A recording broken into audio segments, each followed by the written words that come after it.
just to give you a little bit of background on me, this is, I live in the New York City area in Maplewood, New Jersey. These are my kids that you can hopefully see on the screen now. I would put more recent pictures in there, but since they're teenagers, it would all be eye rolling instead of them playing games. When Kennedy asked me to do this, she sent over like a whole pile of questions.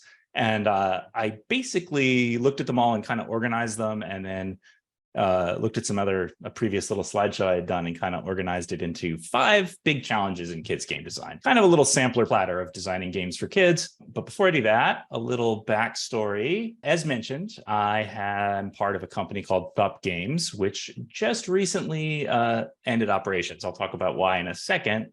But basically for the last 2 decades, I have been making games with a small company, a lot of client work, a lot of original work. We were a very small independent studio. The primary principals were 2 of us, me and Jim Nichols.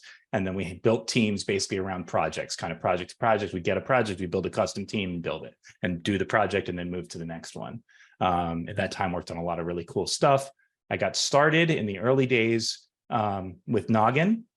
I connected with them in their very, very early days when they were still connected with Sesame Workshop. This is dark ages, and doing a improv TV show combined with a website that had a cartoon maker and things like that. That was really fun. And then from there, for years, did games for The N, which was their tween channel and website, and did most of the most popular games for The N.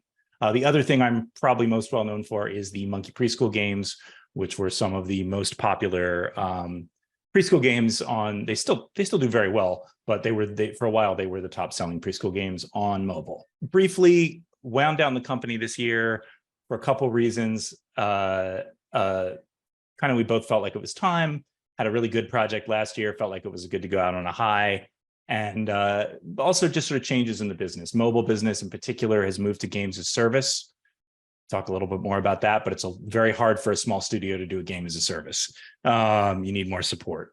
And then, just changing opportunities. So kind of right now, caught me in a point where I'm like trying to figure out my next move, excited to see what it might be. So let's jump into my 5 challenges. The first one, which is something anybody in the creative field gets, is like, how do you come up with your ideas? And it's always a hard one to answer, right? And I think there's some unique tricks on that in game design. This is the only flowchart I have in my slides, so don't worry. And it's kind of me making fun of flowcharts a little bit. But what, in the early days, and also in a way of a lot of people approach games, they do this kind of old school, what you see on the top, waterfall process, where it's like, I'm going to sit down and I'm just going to come up with an amazing idea. Then I'm going to plan the whole game design out, how it works, into a giant document. In game design in particular, they called it the game design document. It was like a 100-page thing. And you haven't built anything. You just have this giant doc. And then you spend months building it. And then you play it for the first time a year later, and you're like, oh, wait, this sucks. You compare it to sort of more functional work. And if you can imagine what a store's website looks like or something like that, this is a creative work. You don't know what a game is like until you play it. And so that's why, what's become much more popular is an iterative process. Should be familiar. You build a game as a prototype, the most bare bones prototype you can, so you can get to play testing it. And a lot of times that might even be a paper prototype. If you can figure out a way to make a paper version of your game, or something you can play in the real world really quickly, or something you can create a really rough prototype with no art and actually play it. Because the key to gameplay for kids of any age or anybody is about the feel of the loop, which is the play, what I do, how the game feeds it back, how it continues from there. So, I mean, it's kind of that people are much more comfortable with that now, especially people who are familiar with like agile development and sprints and all that, if you're in that world. So it's a lot easier to sell to clients now. The other part of idea generation that is really important is playing a ton of games, and particularly whatever your audience is. If you're targeting younger kids or older kids or a broader range, you really want to find out what's most popular with them and play it and borrow from it. I'm not saying steal, although there is absolutely a big games business that is just stealing games, right? That is taking a game idea and dropping a different skin on it. That's huge. That's a lot of what goes on in the game industry. because game designs are not protected. You can absolutely make an exact copy of someone else's game as long as you don't reuse the art and the music. I'm not recommending that. I don't like doing that. But what I will do, and what has made the game, and what's one thing that's cool about creativity in the game industry, is that you can take an idea and riff on it and mix it up with something else, and make something new and exciting and kind of creatively build on each other. And it's accepted by gamers. Kids expect it. They'll talk about games as part of the genre they are. Oh, this is like a Minecraft, but XYZ. Right. And so that's a big part of being honest about how you're doing game design. The only last little gotcha I'll say about this is this iterative process makes timelines hard, because you don't really know when you're going to get to something that's good. And one thing you'll notice if you follow the game industry, the big AAA game industry, or even the smaller independent game industry, kids games and games for general audiences, is that they don't give, if they can help it, they don't give a release date until they're well into like their beta testing. They won't be like, hey, we're going to have this game out next year, because when they do, they realize it's garbage and they're forced to put it out. So that's that. So just as an example of this kind of mixing and matching and other stuff, I want to go back to a game that we made many years ago for the N. It was the second most popular game for them. I'll talk about the most popular one a little bit later. It's called Avatar Prom. And there were a couple things that were neat about this game. The N had a forum, a popular forum where the kids would chat with each other. It was heavily moderated, and they made little avatars there. And they also made up games in the forums. And one of the games they made up was Avatar Prom. They would pretend to have a prom. These kids are all tweens. It's mostly girls, but there's a mix. And they would act out proms. And so we basically used that as inspiration for making a game. We couldn't let them play live with each other, but we did add this idea of being able to, when you build your prom committee, which was like your party that you were playing the game with, you could use your friends' avatars. They weren't playing live with you, but you could use them and you could talk about how they played in your game. And then the other sort of more crazy conceit we did is we designed this game as a copy of Japanese role-playing games, very Final Fantasy Tactics, things like that. But instead of health bars, we had happiness meters. And instead of monsters, we had haters who showed up at the prom, but you had to cheer up.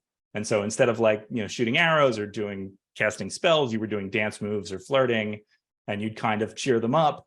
And if you got them all happy, they'd be excited and enjoy the prom. But meanwhile, they're trying to bum your guys out. And if your guys got totally bummed out, you see on the bottom right there, they'd leave the prom in tears. And what was great about this as a kind of an example of this kind of mix and match is you could see the influences of our game right there, but it's definitely not something anyone else had done.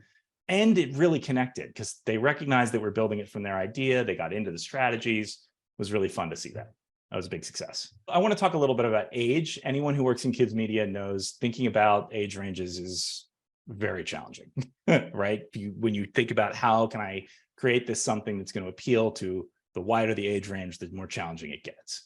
Having had a lot of experience in the preschool space, preschool has its own unique challenge, which is that the player of your game has almost nothing to do with the decision to purchase or download your game. It's the parent you're marketing to. So you got to appeal to the parent, and the obvious solution for an independent studio like ours was to do educational games. That's how it led to Monkey Preschool, right? Because education is a way you can appeal to a parent. Oh, this feels like something that's good for my kid. Obviously, the other way you get there is through branded content. You have a brand that the kids recognize. Oh, this is a Paw Patrol game. I'll play it or I'll check it out. One thing that's interesting is on the mobile market, if you look at the top performing apps, you will see those branded games there, and you will see games that are like ours that have been popular sellers for a long time. But you'll also see a lot of what I call search engine optimization junk, like stuff that you like what you see on YouTube, where it's just the name of the app is a bunch of SEO keywords, and the apps are usually, they're fine. They're a mashup of a bunch of other stuff, but they look like junk. But they're very popular. They do well because of the search engine optimization in the same way something does on YouTube. I'm not recommending that as a path. I guess you could, I don't know, get ChatGPT to make you some apps if you want to go that way. Anyway, so yeah, that's the preschool market. Once you get it all out of the preschool market, and again, I'm probably not telling you anything you don't know if you work in kids media, but kids get real aspirational, right? They want to play what their older siblings are playing. They want to play what they see streamers playing. Very young kids are like, oh, I want to play Fortnite. Hilariously, I saw like some data about like the age range on Fortnite, and 0 Fortnite players under 13. Not true. That's all the data they could get because they were blocked. So it's very hard to get good data, but definitely a lot of them are playing it. So that's a real challenge to think about that aspirational part, and then the reverse side of it, which is like, I don't want to play that. That's a baby game, right? So they're afraid of the younger stuff. So that's another part of the challenge. And then the last one I have here is the sort of the one that I heard a lot from clients when they were coming to us, as our preschool game was like, oh, could you make it for like ages 2 to 8? And it's just like, no, you like, it's hard enough. I mean, you can't do that already with kids media, but then you add on the addition of games where you have an interface and challenges and everything else, and it becomes a nightmare. So you're like, I don't know what to do with that. But I did want to talk about a few examples. None of them are my games, but ways that you can kind of try to think about hitting wider age ranges when you're designing a game. The first one here is a little screenshot from a Tokaboka game. You guys are probably familiar with them. They're a pretty successful mobile property. All of their games are very unstructured play. They don't have goals. They're very dollhouse or light interaction, but they're really cute. Everything has really great feedback on it. And that can really work. And you do see like their first big breakout was Toka Hair Salon. And they initially pitched it as something for preschoolers, but then it hugely took off with older kids because they realized like, oh, this is just a play pattern that kids in a wide age range are into. And we made it easy to use, so it connected. So that's definitely a really good approach. It is a limited game design space because you can only really do these kind of classic play patterns with no goals. Another one, I put a screenshot of Minecraft here. Obviously, there is an age range where kids can't really handle Minecraft.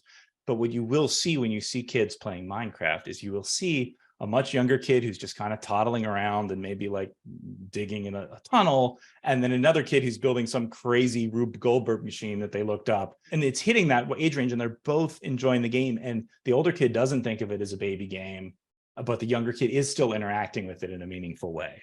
And that's just kind of like building layers to your game. It makes it harder to build, but it is a sort of potential that sandbox games have. And then jumping one more to something which I've referred to here as little sibling co-play. This is something I've only seen Nintendo do, but I think I would love to see more games do this. And the example here, this is a Kirby game that came out last year that's on the Nintendo. It has a player 1, which is Kirby, has fail states. You can lose the game, has a much more complicated set of gameplay. They eat things and gain their powers. Player 2, you can't fail, but you still get to play along. You can jump, you can do other stuff. You're still participating, you're helping in the game, and you're there, but it's perfect for older sibling, younger sibling. You don't have to give your little brother a fake controller or whatever gamers usually do. You can let them really connect. I'd love to see more games doing this. A couple indie games have done it, but really it seems to be only Nintendo first party games are really doing that a lot. Yeah, it's the little sibling and also my preferred. If I could just not fail and have someone else do the hard work, I would love that. I would play every video game. Unfortunately, the game industry being what it was, or the history it was, the sexist former name for this was girlfriend mode, which very unfortunate. I could see. So yeah, I would. Yeah, so I don't know what the new name is for it, but I'm going with little sibling. They're working on it, I guess. Another little wild jump here. This is, I want to talk a little bit about educational gaming, which I've done a lot of. And these two little quotes are something you hear all the time if you work in educational games. Chocolate covered broccoli. Imagine a game where it's like, oh, it's this fun endless runner where I'm running along collecting coins, and then I get stopped and they ask me a multiple choice question. You've taken the stuff that's good for you, the broccoli, and put it with chocolate, the fun game. And look, isn't that great together? No, it's terrible.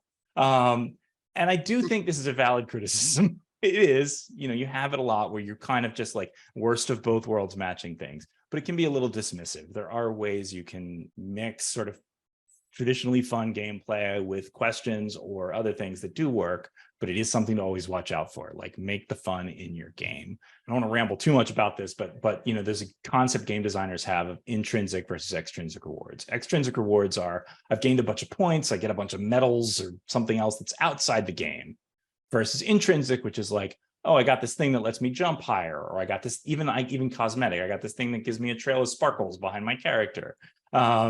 These are, things that feed back into the game. Intrinsic is generally better than extrinsic. And you can think about that in your educational games, like the action of responding to the education should in some way feed back into the game. The other marketing copy that you see every time somebody's doing an educational game, particularly on mobile, is this kind of pull quote of, they don't even know they're learning. I don't trust this one. Preschoolers like to learn, in my experience. When you look at them, they're not scared of like, oh, you're trying to teach me colors. That's not a thing. And older kids will immediately suss out that you were trying to teach them something. That's not really an actual experience. It's a marketing term. So I don't think you should be shy about, like, if you're trying to have a game teach something, there's some great games that teach coding, and there's tons of great examples of games which kind of approach education, I guess, honestly. And I don't think you need to present it as secret learning, maybe softer learning. I did want to talk about this very specific example, which is an old app, but they continue to build on it, that I think is a really great example of that kind of secret learning thing. It's an app called Dragonbox Algebra, and it's going to be pretty hard to understand what's going on here. But if you look at the blue blocks at the top, you see the little monsters on the left and the monster on the right. All you do is match the monsters on the left and the monsters on the right, and then the little box opens. And it starts with just that. Oh, I just matched the monsters.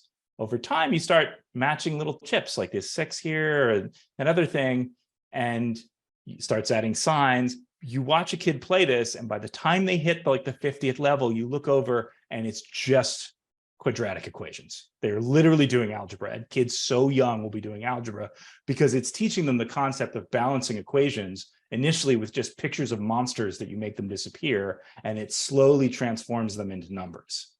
And they have one that's geared towards 5 and up, and another one made for 12 and up that's like goes more quickly, but like it works from I've seen 6-year-olds engage with this game and be doing algebra. And it's because you're presenting the concepts, and they're not hiding that's what they're leading to, but they're presenting the concepts in a very different way. And it's a really neat example of true secret learning, where it's like, oh, I'm having fun and it's feeding back and I'm beating levels and it's giving me star ratings and other stuff, but I'm also learning. One of the things that comes up a lot in educational gaming, I think is really important, is trying to work with experts, people who have, a background in education and a background in child development. Obviously, that is not me. I'm a game designer. I've been doing it for a long time, so osmotically I picked up some stuff, but I'm not an expert. And so I always try, if in any way budget allows, to formally have someone involved, or even casually have someone involved who can do that. In both the design phase, that initial kind of like, here's the prototype we're thinking of, are we hitting the right educational goals, but also in that testing phase, and when you have the budget, it's great to do like a focus group with actual kids and, have that information synthesized. When you don't, casually handing it to, your own kids or your friends' kids or things like that, like giving feedback, and then also, letting an expert review that can be great, because it can really help guide the next prototype you do. I mean, obviously you play it yourself and get a sense of it, but if you're making a game for kids of a particular age range, you have to figure out how to get in front of those kids to do it there. And then also experts who can sort of speak for that age range. I do think there's some kind of interesting friction that pops up sometimes, and a really an example that happened with our Monkey Preschool apps is like there's research that an expert will tell you shows that excessive praise in educational context for young kids can be not great. If you're just constantly saying, oh, great job, you did it. That's like a learning that's out there. And one of the feedbacks we got from a consultant early on was like, oh, you're doing this a lot in the preschool games. And as we kind of looked at it, I think what we came to realize as a game designer is that when a computer voice or an voice actor inside a game is saying good job, it is not the same as a parent or a teacher saying good job. This is not the same context of praise. In fact, it's more of an interface.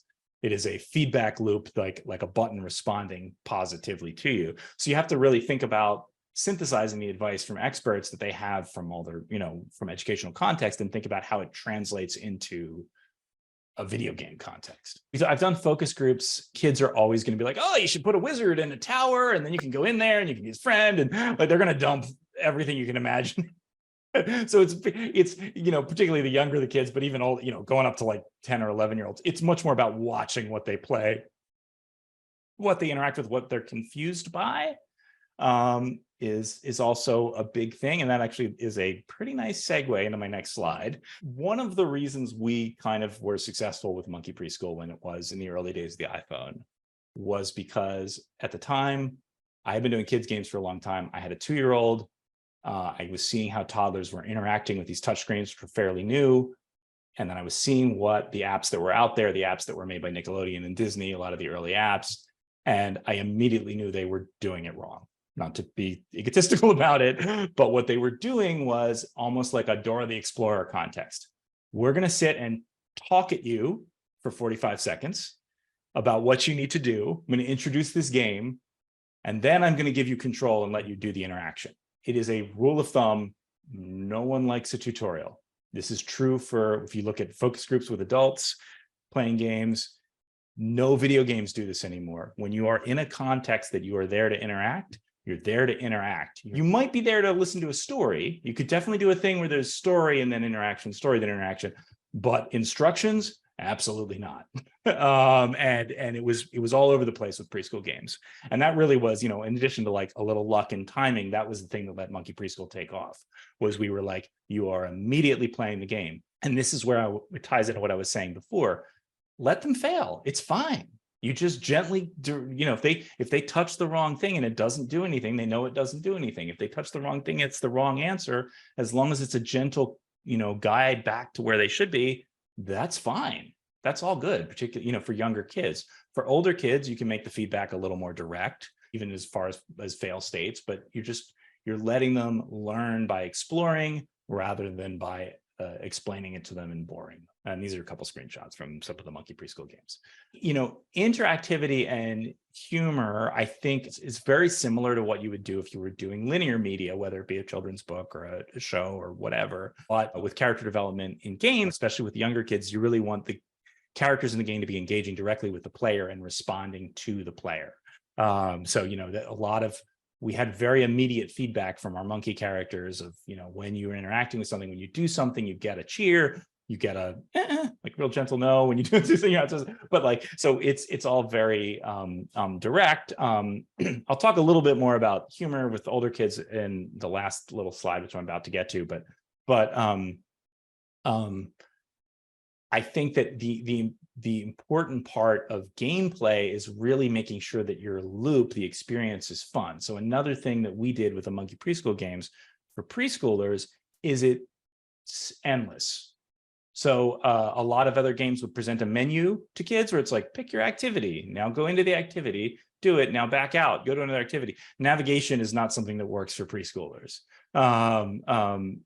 In our games, all of our Monkey Preschool games, you start playing and you just keep going. You go, you play, the games are randomized. It gives you one game, then the next, it keeps mixing it up, changing them. You get you get to drop a sticker down and there's a little reward, and then you keep going. And kids would just kind of get into it, and they get bored eventually, but you definitely got a stickier experience, and one which didn't feel like I don't know what I'm doing. So that kind of, that's the preschool version of that. I'll talk a little bit more older kids in a sec. Among the questions that Kennedy sent over, there were a few questions about my experiences doing client work versus doing original work. The most obvious thing is that clients are taking on both the potential rewards, but also the risk, right? And obviously tend to have bigger budgets. You're not like, oh, okay, how long can I spend doing this to make this thing on my own? I would say the other thing is, the game, going out and creating a game on your own, which we have done successfully several times and less successfully other times, is a lot like saying, I'm going to go make a children's book, or I'm going to go make my own short and put it up. Anybody who works in kids media is like, hey, that's a hard thing you just said you're going to do. It is very hard to think about how you're going to market it. and get it out there. And it's the same thing with games. You need to know that you have an opportunity to do it, whether it's something about your idea or a new market. Whereas a brand, a big company, can of course use marketing muscle to get something out there. It still has to be good, but they can or they can be tied to a popular IP. I mentioned popular IP. I just threw this over here. That little thing on the left, that game on the left, is a little puzzle game we made for the end called O'Grady, which was tied to a TV show called O'Grady that you will not have heard of. But the people who made that, the showrunner, the writers, and the actors went on to make Bob's Burgers. And the show was great, actually. If you ever dig it up, it was a great kids show. It was very similar to Bob's Burgers, but it lasted like a season. And then our game was just left up on the site, just kind of this little orphan for this show that didn't exist. Right? That's not a thing that happens a lot, right? You generally, when you're making a branded game, it's going to be tied to something with a little more staying power, but it's a risk. One of the things that we were very lucky is that we hit a point with some of our clients, like the N and a couple others, where they would come to us and say, hey, just give us some game ideas. And they weren't branded anymore. And so this over here that I have 2 screenshots of, and I won't go into a full gameplay description of, but is the most popular game we made for the N. In fact, it's so popular that I still, no joke, get emails every week from people who are now in college who are like, please bring this game back. And there's a petition with like thousands of signatures to bring it back. And again, it was for the tween audience, and it's called The Hookup. I did not name it. I don't like that name. A little excessive. What it was a card combat dating sim. You don't need to worry about the game genres, but you know, we had a really cool team of writers, and we made this game that was very it was a story. You'd go and explore this town, you decide somebody to date. It was very chaste. The most thing that happened was kissing. But the kids thought of it as this aspirational adult, like, oh my God, it's this, like, all the characters are like in this cool college age town, you're walking around. So it was we really hit the mark with, like, you know, for the tweens, of like imagining a social life in a kind of safe way. And, you know, we included we was very focused on going back to educational, what I would think of as emotional and social learning, right? We really, you know, worked in a lot of issues of sexuality and trust and friendship and other things that were in there. Just to be clear, I was not the writer on this. This was not written by the 2 white dudes at Thup Games. It was a pretty diverse group of people on the writing team. But, you know, it was really great. It was really gratifying to see. And it's gratifying to see these emails come in with, like, people being like, you know, this meant so much to me as a kid. And that was only possible because we had a client we built up a level of trust. They were like, hey, can you just pitch us a game idea? And we just did that. The last example I want to give, and this is kind of the last thing, is a more recent game I did, which was a similar situation from Amazon, of all people, where Amazon came to us and said, hey, pitch us a game. The caveat here was it was for the Alexa, which I was like, wow. And this is a real example of, like, that classic, which I say here, like, it's like a limitation is an inspiration. Like the constraint of, like, okay, you don't have a screen. How are you going to design a game? And it was, again, they wanted like 8 to 12-year-olds, right? They were noticing kids were really connecting. And they also had this idea that we all know didn't quite work. I mean, maybe it'll turn around, but of people purchasing Alexa skills the way you would apps. Hard thing to imagine. I own a thing on my Alexa. But it was an incredibly fun thing to make because, you know, we did the same kind of process we're talking about. We went out. I went to a lot of conferences and talked to educational experts about how voice games, which was a concept, were working, how people were designing them. A lot of them were kind of classic choose your own adventure books style thing, if you know what those are. What was great about this is that we were like, oh, well, let's not do that, because it's hard to hear us be, again, thinking about interactivity like I was before. It's hard to just sit and listen to a story and then have a moment of interaction and then listen and then have a moment of interaction. It's like, just tell me a story. So our game, which was very humor focused, we spent a lot of time finding a couple good writers to work with, really good voice actors, and designed a game where you were, it's a gentle abduction by an alien, where you're abducted by an alien. This is the players abducted by an alien who's subjecting you to all these puzzles. And they were basically either like wordplay puzzles, but they had open-ended answers, or they were like a memorization task where you had to be like, okay, here's all the traps. You need to remember to jump, then jump again, then run, then duck. And they'd have to repeat them back in order. There are a lot of limitations on the Alexa, but it was really fun. It actually ended up being the #1 game in the space, but which was great. Less great that was not a lot of people. It's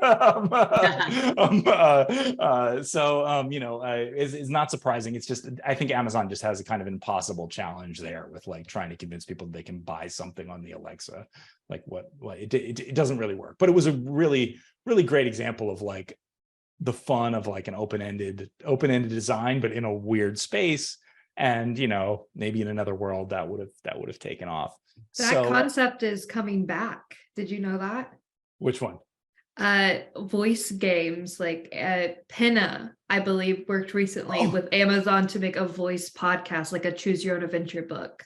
Yeah, I think is that Ann Richards doing that? I think she was in Pinna. Sure. That I do think Pinna did some great podcasts, and I could totally see them doing something like that. It did feel like a marketing problem of like how to explain it. Mm-hmm.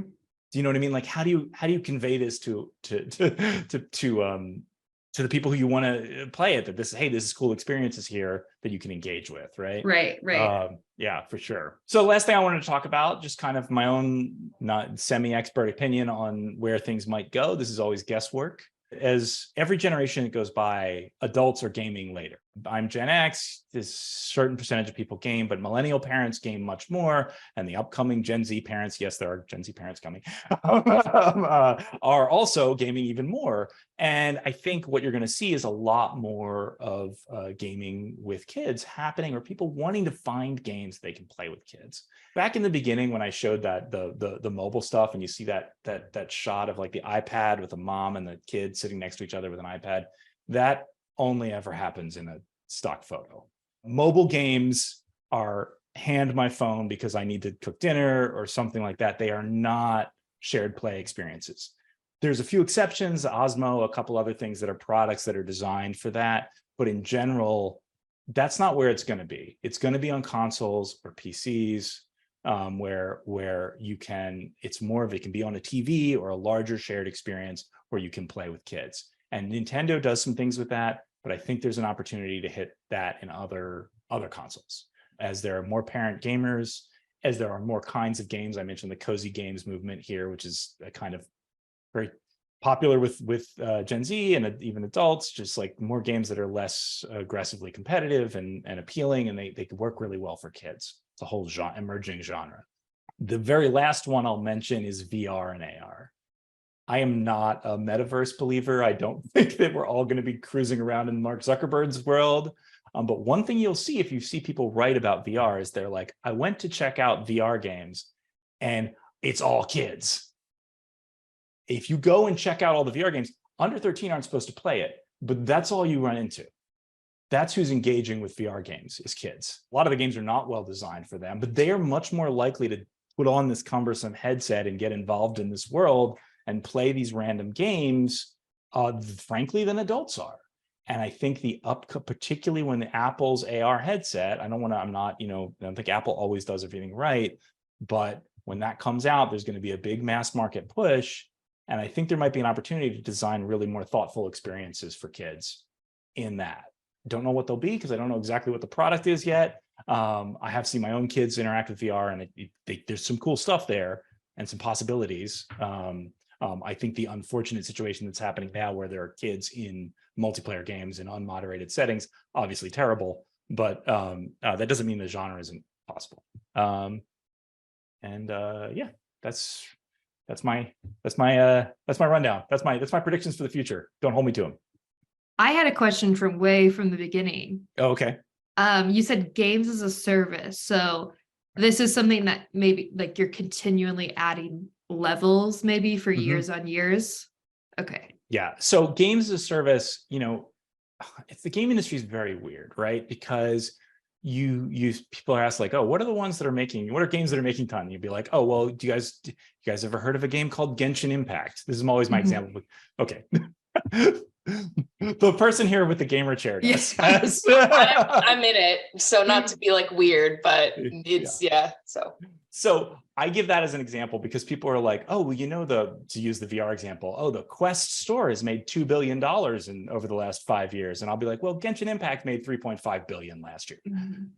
The insane amount of money, and it is like kids playing those games too. These games, you know, these games are huge. And the games as a service part is they are constantly flowing more content in. They have a huge staff of people, not just marketing operations, but they are constantly, daily running it. It is their job is operating this game and running and flowing more content in. Right. And in mobile in particular, those are the dominant games. They're free to download. They have what works for kids when kids get involved is, I think, fairly predatory monetization. It really drives you to the most popular format is something called gacha games, which are basically slot machines that give you, you know, oh, I got a 1 star, now I need to get a 2 star and put them together. And like, it's an endless loop. Don't love those kind of games, but they're big. But even games that aren't that, you know, nasty about it are also doing games as a service because people really connect and like, this is my game. And that happens with older kids, right? Obviously not the younger ones, less so, but older kids up into adults for sure. Yeah, I remember 10 years ago, people talking about microtransaction in games, like, this is what it's all going to be, and they were right. Yeah, it's true. You know, one of the things that I do think is nice, there are a couple on mobile, like there's Apple Arcade, which is kind of a nice, Apple did this thing. I don't think it's been hugely successful, but it's just a subscription service and there's a whole bunch of games there and all the monetization's been pulled out. So it's a really nice thing. You pay this one fee and you're just a bunch of games that you can just play. Pretty nice thing. Unfortunately, I don't think it really took off in a big way, but it's out there. I mean, that's one of the reasons we got out of it, because I was making premium games that you pay for up front. And when I realized, we either have to put advertising or do games as a service, and I was like, I'm not going to do that for preschoolers, and just kind of, you know. We have a question from Samantha in the chat. How about games that consider accessibility for those who are neurodivergent or have physical, mental, emotional challenges? Can you speak to this a bit and the future of games for this community? That's a great question. You know, I would say that initially, I have one of my kids is neurodivergent. It's something it means, you know, is something I pay a lot of attention to. I think initially, like a lot of game designers, it was something very much an afterthought. Even something as simple as, you know, color blindness or whatever. I think one of the things you're seeing now in the game industry in general is a much more awareness of that. And when you get to games for older kids, I think one of the hardest things is a lot of games are built around challenge, right? This is hard. And one of the great things is you're starting to see some games that have a lot more from indie developers, but some of the big developers are doing this too, where they put accessibility settings into the game. It's not just a difficulty thing, but you can go in and say, I can't, you know, I don't want to die. I don't want to have my character die, or I want to be able to, you know, whether it's physical, something like color blindness, or just experiential. You know, no jump scares, right? You can do things like that, right? They're adding a whole, and there's no, you know, back in the old days, the game industry would be like, do you want to select tough person mode or baby mode? Right now, it's much more presented as just like, do your settings and, you know, play the game and enjoy it. And I think that's kind of, that awareness is out there. I don't think in general, we're doing a great job yet. But I'm hopeful that it's moving in the right direction. Yeah. I was really curious. Laura asked this question early on, and I just really want to know the answer, which was because this is a question that all creatives, you know, across all different fields have. I see it. The AI. Yes. Yes. Yes, Right. Thinking about what you were saying early on with the point about like copywriting or plagiarism in the game space, and you're like, it's super easy, I don't recommend it, but people will take a game and then change some things around and suddenly it's a new game. And this is happening in the industry. And then, I've been following the AI space and seeing, different things in the visual and the audio and the generative space. And I was just thinking, like, how might AI be used for, game development or other even testing related purposes? So, as you can imagine, in a lot of ways, like with every other, I'm a programmer and a technologist before I, as in addition to being a game designer. So I am like everybody with that background. In particular, I've been following machine learning for a long time. I've messed with it a bunch myself. In fact, we made a game last year that was not for kids. It was a general audiences game that was kind of hack and slash role-playing game. We had writers and artists who did all the major stuff, but we did use AI for some supplemental stuff, some filler writing here and there, and some filler art. It was mediocre next to what the actual artist produced. You get very mid content from it. But one of the things is that a lot of, when you go back to that app store, a lot of what is successful is middle of the road. And I think what you're going to see is, particularly a lot of these games, the ones that advertise in like viral ads and the ones that fill the app store and other place, there's going to be even more of those. And their quality is actually going to go up. It's going to go up to middle of the road. So you're going to see a lot more of that. So I think that, I don't know what I could not begin to tell you what that's going to end up doing, but it's there. At the same time, there's also a lot of tooling that's happening around machine learning. It's terrifying, but it is, as a coder, I have been coding for the last year with GitHub Copilot. I am twice as fast as I ever was before as a coder. It's not doing it all for me. But it's often intuiting what I want to do and doing it well. When I'm doing structural writing, if I'm like, hey, I'm trying to organize these ideas. Can you turn this into a bulleted list? ChatGPT will do that. And then there's also tooling coming out for game engines, in Unity, there's things that will generate game assets that look really good. Not great. They're not unique in quality, but if you're making another pixel art adventure game, you can make some assets that look exactly like that. Or you're making a kids game in the style of known styles, it'll do a pretty good job. And I mean, the negative part of me is like, are we all out of a job?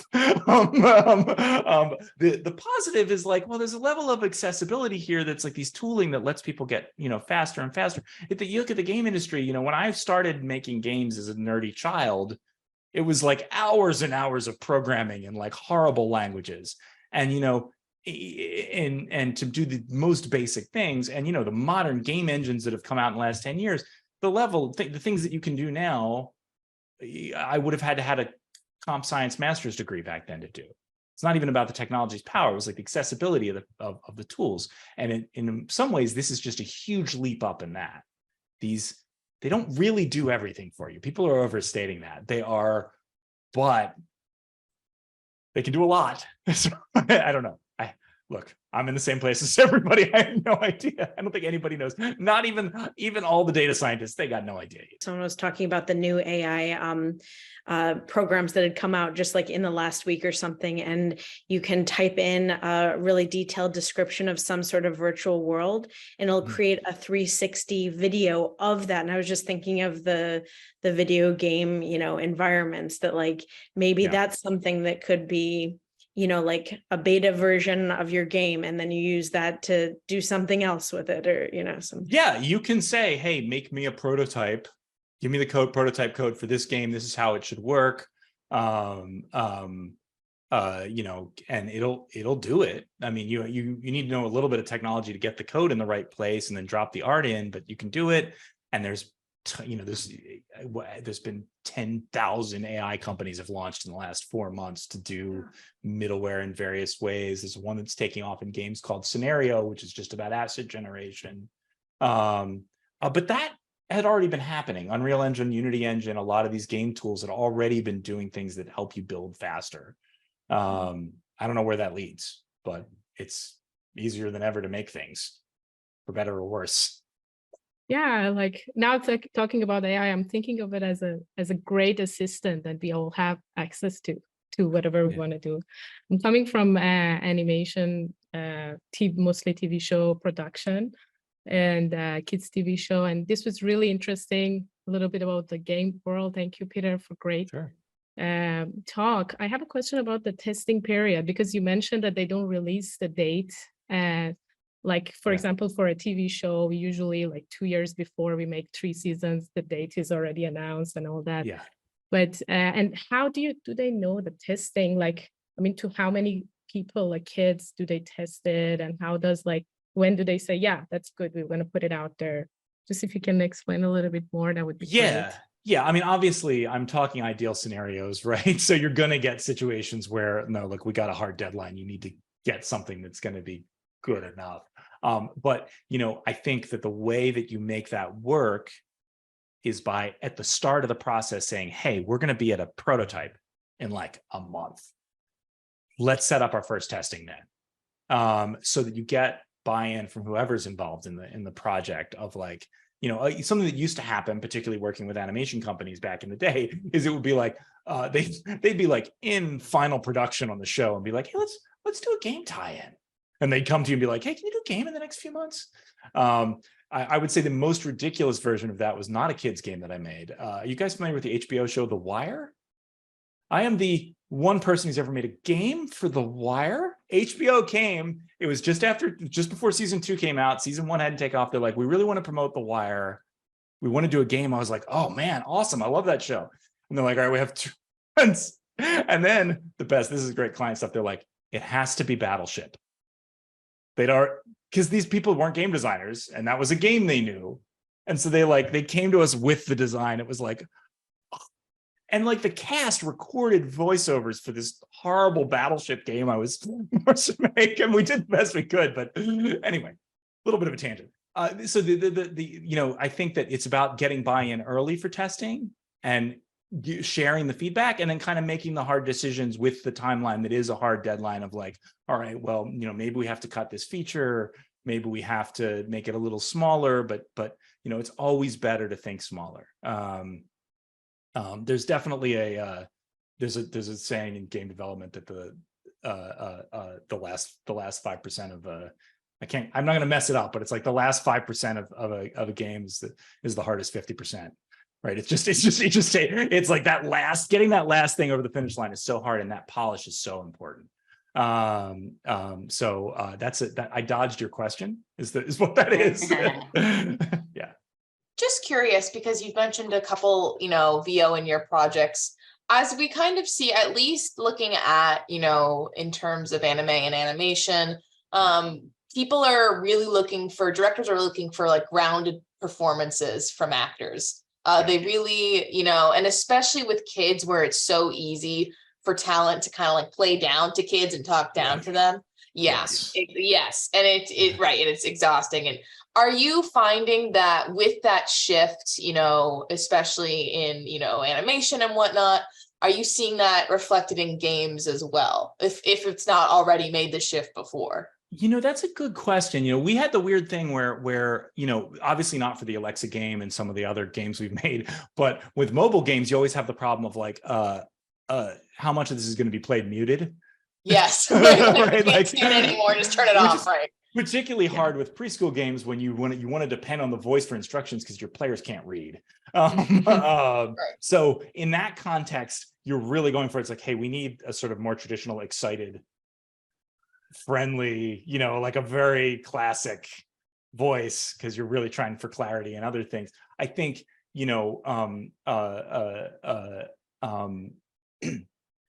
yeah, I don't know if I have enough experience to be able to answer that question because I haven't. I mean, I can talk about what I've seen in the game business in general, which is that it has followed closely with the same tack as everything else has, right? You're seeing that convergence of acting talent, right? You look at like the Last of Us situation, Yeah. right? Where the Yeah. you know, the shot for shot remakes from the game to the show, different actors, but the performances aren't wildly different. No slight to Pedro Pascal or anybody, but you know. Thank you so much, Peter. That was amazing. Yeah, thanks. It's fun. Very informative. And thank you, everyone who came. You guys were great audience members and participants. Thank you, Peter. Perfect. That was Sure. great. Thanks. Thank you, All right. Peter. Thank you, Okay. Kennedy. Thank you. Bye. Yeah, Bye. thanks. It was really fun. Yeah. Bye. Thanks, Bye. everybody. Bye.